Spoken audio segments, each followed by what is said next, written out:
With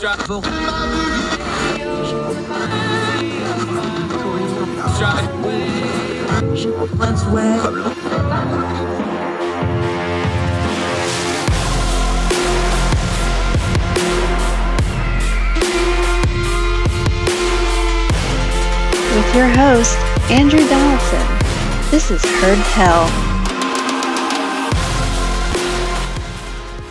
Welcome back to Heard Tell. Okay, this is going to be fun because I love when you can tie history and policy together into a current event and a current problem.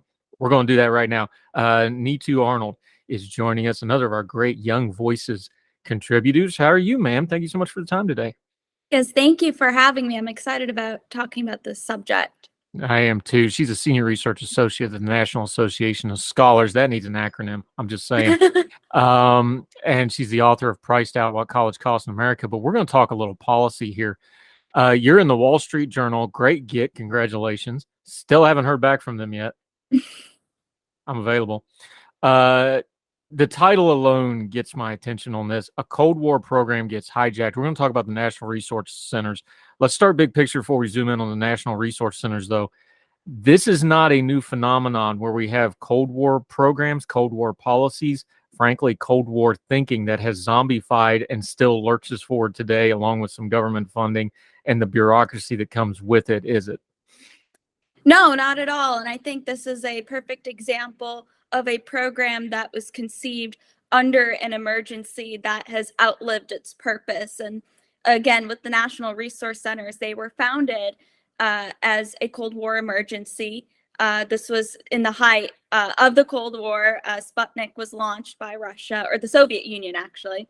And at the time, Americans did not have sufficient language knowledge or science or mathematics at the time. And so there was a lot of interest from the government to educate Americans in foreign languages, in math, and science. And so that's how this program came to be. And so it was really about specifically for the National Resource Centers, it was about developing language knowledge and expertise on different areas of the world. So far, what I've said here doesn't sound very problematic. It doesn't sound controversial, but over the years, there's been a mission drift for these centers. And what I documented in the Wall Street Journal piece was that a lot of these centers are now focusing on issues that are either unrelated to national security or the topics are not that important and, in fact, sometimes malicious. Yeah, Neetu Arnold joining us.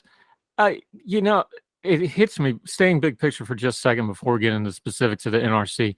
Everything you just said, you could swap out the Soviet Union and say China, because we've been discussing over and over again. It's like, well, China is so far ahead of us on the intellectual and academic front. They're punting out, and you can pick whichever number you believe, so many more, scientists and so many more of the higher ed people than we are. So on the surface, this is not a problem that has gone away, but that's not what these things are actually doing. And it sounds good. Hey, we need to have more knowledge of the rest of the world. Absolutely. We need to have a strong academic core to pull things like government researchers, things like government diplomats. The concept is good. Where did the concept lose track of what's going on in the real world, especially as the world changed from the Cold War to the War on Terror era to now where we have real world things like the Chinese, where they're an adversary? Right. So I really think the mission started to change after the Cold War ended. And this was a problem that many of the scholars working at these centers realized, that once the Cold War ended, the mission of the centers also ended. And there was concern that many of these centers would close. And so in the 90s, the early 2000s, there was discussions of rebranding the centers to focus more on, quote, international education. Again, they thought that maybe people could learn more about the world. And there's not an issue with necessarily learning about different cultures or different customs, but its connection to national security is a little bit fuzzy. And this was the way to continue the importance of the program. And then, of course, after 9/11, there was increased interest, especially in Middle East national resource centers. And so, again, more government funding was pushed to those centers specifically. But again, there's so many people before me who have documented the bias of these centers. And after the 2000s, funding got cut to many of these national resource centers. But again, we've never really gotten rid of the funding. And my argument is that, well, it's time to cut federal funding for these centers. Yeah, Neetu Arnold. Before we get into the problems, if it was a perfect thing that ran perfectly, which we know there's no such thing, especially when a government bureaucracy gets involved, what should they look like if they were functioning properly? Because it's kind of like counterfeit money. The banks don't teach people with counterfeit money; they show them the real money so they know what the counterfeit looks like. What should the real thing that works properly look like so that we know what these problems look like when we delve into them here in a minute? I mean, I think they should just teach languages, and they should focus on issues like security relevant issues to these areas with devoid from ideological activism. And that's what I really document, that's what they're doing now, that many of these centers are promoting ideological activism, primarily progressive or left-wing ideologies. So there isn't even a balance. So that's what I would say. It needs to not be focused on ideological activism. Yeah, but this is the reason it's going to have the ideology in it. Let's be honest here. This is going to be a role, the jobs that staff these things. This is going to be very academically heavy. The academic institutions are already leaning to the left for the most part. This is going to be bureaucracy heavy. We know the people in the bureaucracy lean to the left quite a bit. It seems like an inherently built-in problem because, look, we talk about the system and the bureaucracy. Well, the bureaucracy is people. And when you're drawing from that pool of people, just demographically, I'm not even knocking it, just math-wise, that's probably what you're going to get for the most part, right?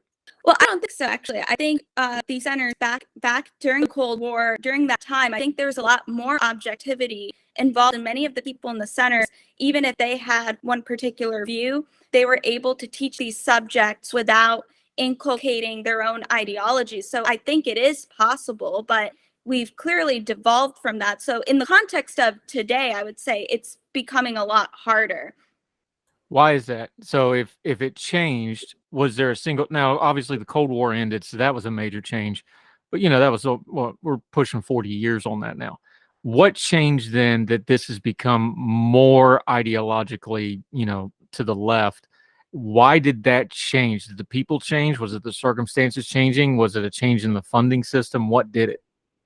Right. So I think some of it has to do with the people themselves and the normalization of including activism and left-wing ideologies in the coursework. And I think part of the reason is because of the New Left movement, which pretty much rose throughout the 60s and 70s. And many of those people were in college at the time, but now they're adults and they're in these teaching positions. So I would say that's one place for why this activism became involved with or melded with education.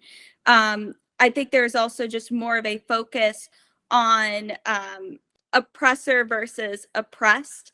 Those ideologies that have inculcated. And I think some of it also has to do with the funding. So at least for Middle East studies, what I can say is that they started to get more funding this is for certain centers. So this is not for all national resource centers, but for a center at Georgetown, for example, they were looking to foreign funders like those in Saudi Arabia, Oman, many of the other Gulf states, and they have specific interests. So I would say some of that would affect at least what the centers would teach, though I would say nowadays the countries don't necessarily need to tell the centers how to teach these subjects or what views to promote because the faculty will do it on their own.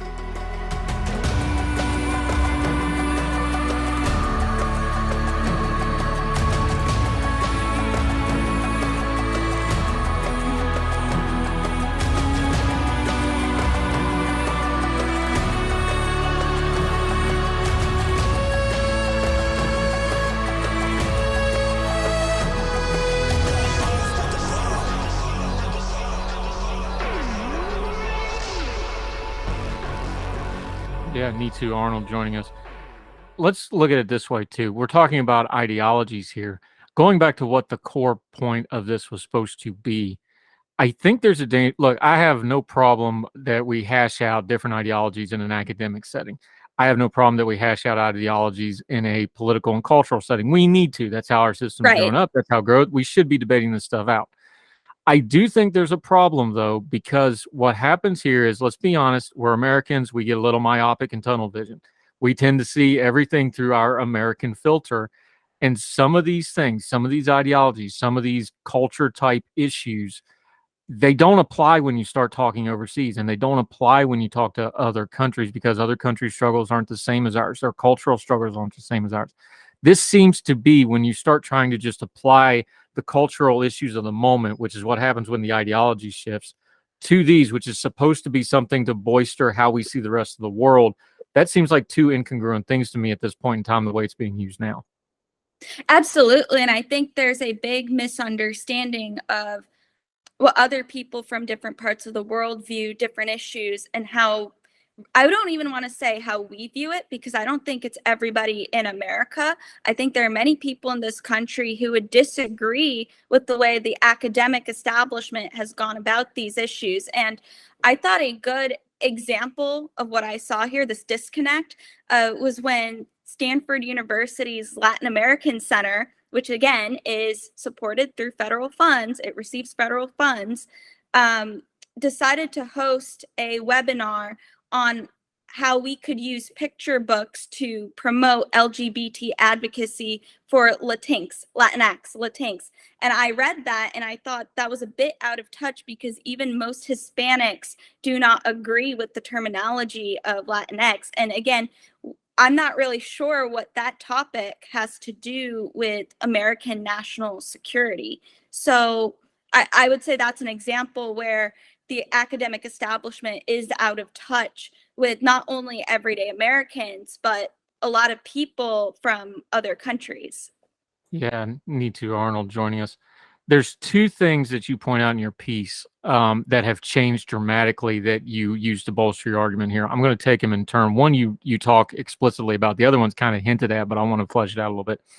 The first big change from 1958 is a pretty obvious one, because it's how we're talking right now. We have this thing called the internet now. Yes. 1950s, everything's still in books. Encyclopedias is the big thing. Very different environment, very different cultural environment, very different communication environment. The world is way more integrated. People's knowledge of the world is way more integrated. That's something that hasn't been updated in the way the NRC sees their primary mission, is it? I agree with that. And that's why I say that we're not limited to just the physical classroom or these national resource centers anymore. I think the internet, love it or hate it, it's been a way to connect people, and people who want to learn about different cultures could easily go on YouTube and watch some YouTubers. And I get that the criticism might be, well, there could be disinformation. How do you know what's true and what's not? And I think we have to have a little bit more faith in people that they can evaluate what's true and what isn't. You go on YouTube, if something is false, people in the comments will easily let you know. And I think it can be a good platform to see other cultures as they are, like in their actual environment, free from the political correctness of the universities. It can allow people to make their own choices, make their own, or come to their own opinions about the way the world works. Yeah, Neetu Arnold joining us. The other one, and you kind of hinted and talked about a little bit, but I want to really bring it out here, is we, the American people, have changed. We just had the new census data come out. Not only is what would previously be considered minority groups growing, the nation is diversifying very, very rapidly. And part of that diversification is, and you mentioned it in your piece, we have more at least bilingual, if not multi-language speakers than we've ever had before. You mentioned a couple of other places, the Education Department's Language Resource Center. The Pentagon's Defense Language Institute is considered an elite institution for decades. They're very good at what they do. It seems to me that there should be some recruiting of them. This could also fall into a, where we talk about the visa situation, where we get some of these folks into our country that can do these sorts of things. There seems to be multiple ways to address this, especially with a diversifying country, lack of a better term. We can do some of this in-house now, can't we? Yes, and again, I want to bring up some numbers here just to provide more context. So we do have more bilingual speakers in this country than ever before. In 2018, 67 million people were speaking a second language at home. Some of these languages were Hindi, Chinese, Arabic, which are all languages deemed critical by the Department of State. So I want to bring this up again. 2018, 67 million bilingual speakers. This is compared to 2000, where we had 47 million bilingual speakers. So 20 million increase. I think we could draw upon these individuals. You know, I think of people like my parents who are native, or they have native fluency in Hindi. And if you paid them enough to work in these positions, especially during dire times, there would be many people in my community, in other bilingual speaking communities who I think would easily take that job. So it's just about paying them enough, and the incentive structures should be there. But we're not in this dire situation of the 1950s where we don't have the internet, we don't have that many bilingual speakers across the spectrum of the various languages that exist. We have a lot of options nowadays. So I think the National Resource Centers, they really rely on the narrative that if we got rid of these centers, if we got rid of the funding for them, that we would be thrown into this knowledge crisis, which I don't think that would be the case.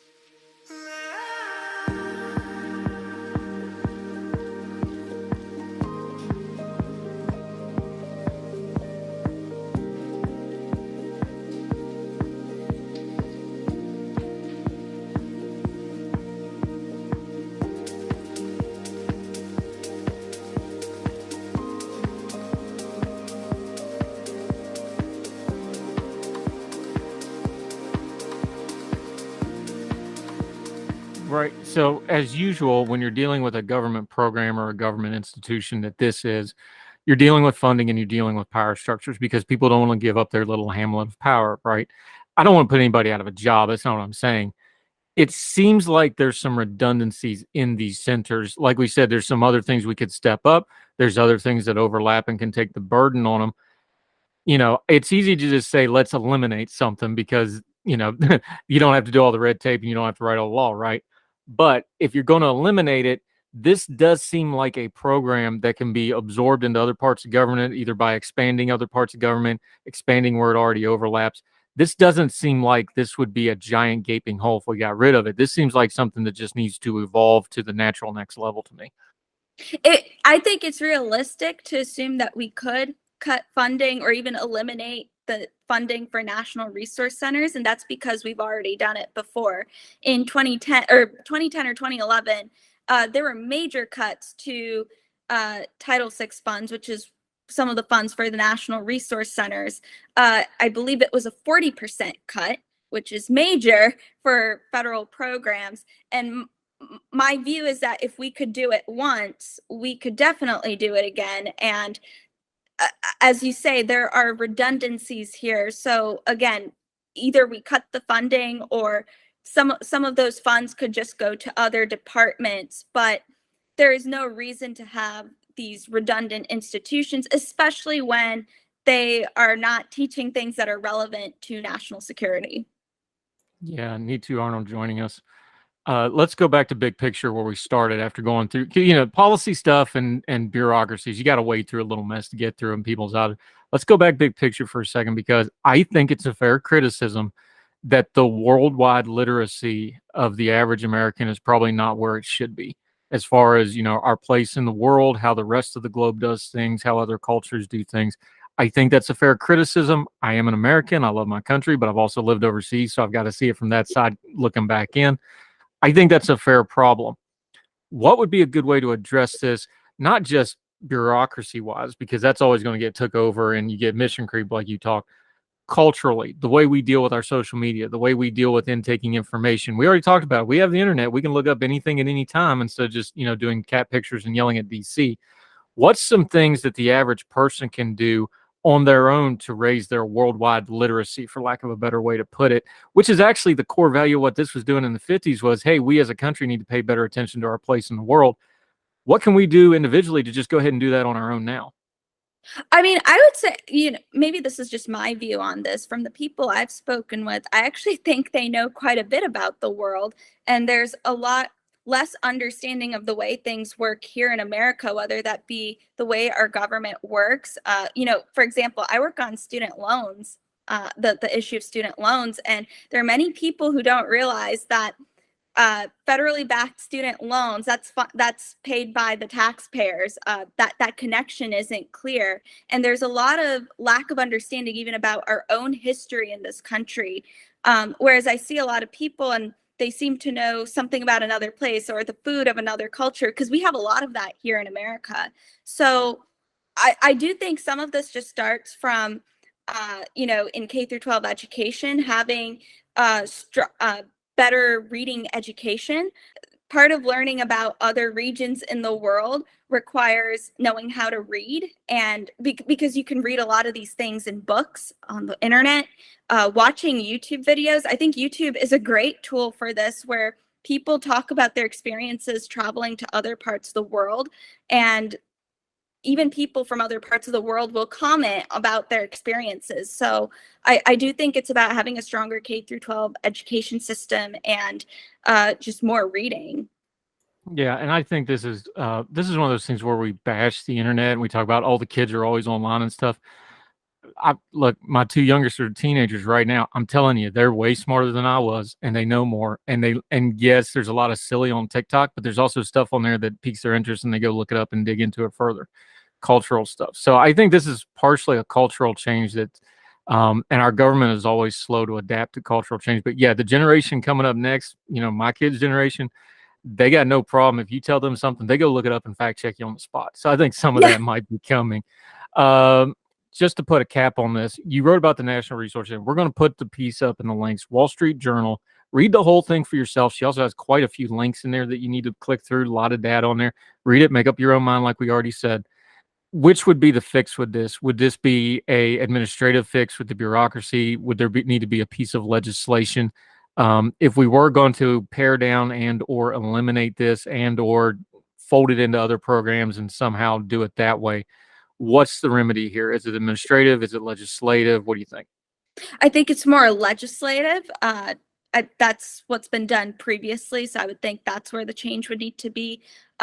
Obviously, in the shorter term, if we can't just eliminate federal funding for national resource centers, then the Department of Education should strip funding from centers, so individual centers that are not meeting the national security needs. They're either distracted, they're misusing funds for topics that are not even related to national security. That is something the Department of Education could do.